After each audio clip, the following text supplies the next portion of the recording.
চিংড়ির পুর ভরা পটল কার কার প্রিয় বলো তো? আমার বাসায় তো সবাই পছন্দ করে, আশা করছি তোমরাও পছন্দ করো। আর পছন্দ না করবেই বা কেন? চিংড়ি মাছ থাকে, চিংড়ি মাছ দিয়ে তো খেতে ভালোই লাগে। তো আমি মানে পটলগুলোকে ধুয়ে অর্ধেক করে ভিতর থেকে চামচ দিয়ে কুড়িয়ে কুড়িয়ে বিচিগুলো বের করছি। সাইডের থেকেও কিছু কিছু নিয়ে নিচ্ছি। এমনভাবে নিতে হবে যেন পটলটা ফেটে না যায়। তো আমি সবগুলো নিয়ে নিয়েছি। এরপর আমি ব্লেন্ডার জারে সেটাকে ব্লেন্ড করে নিব। সাথে দিয়েছি নারকেল কোড়া, সর্ষে, কাঁচামরিচ আর একটু জল দিয়ে ব্লেন্ড করে নিচ্ছি। আসলে একবারে করা সম্ভব হয়নি, তাই আমি দুবারেই করছি।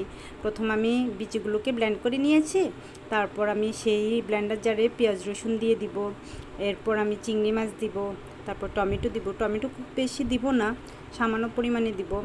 এরপর আমি ধনেপাতা দিয়েছি আর হচ্ছে একটা মরিচকে একটু তেলে ভেজে দিয়েছি।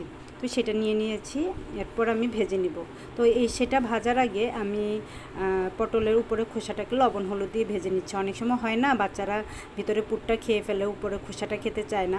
তো একটু লবণ হলুদ দিয়ে ভেজে নিলে বাচ্চারা সেটাও খুব স্বাদ করে খাবে। এরপর আমি সেই মিশ্রণটা দিয়ে দিচ্ছি। পটলের বিচির যে মিশ্রণটা আছে সেটা আমি তেলে ভেজে নিচ্ছি লবণ হলুদ দিয়ে। যখন একদম শুকিয়ে শুকিয়ে যাবে তখন আমি সেটাকে নামিয়ে নেব। এর মধ্যে আমি মানে আতপ চাল ভিজিয়ে আতপ চালটাকে আমি ব্লেন্ডারের জারে ব্লেন্ড করে নিচ্ছি।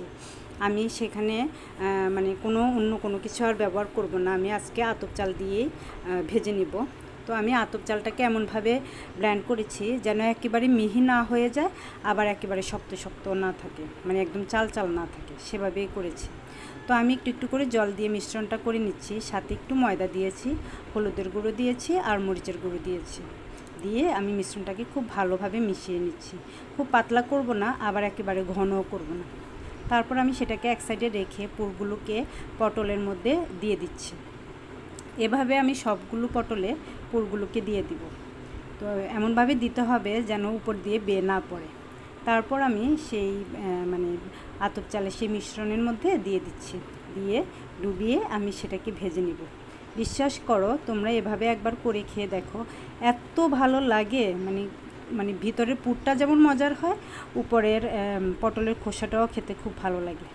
তো এভাবে আসলে আমি মাঝে মাঝে করি। এই সাবেকি খাবারগুলো খেতে খুবই ভালো লাগে।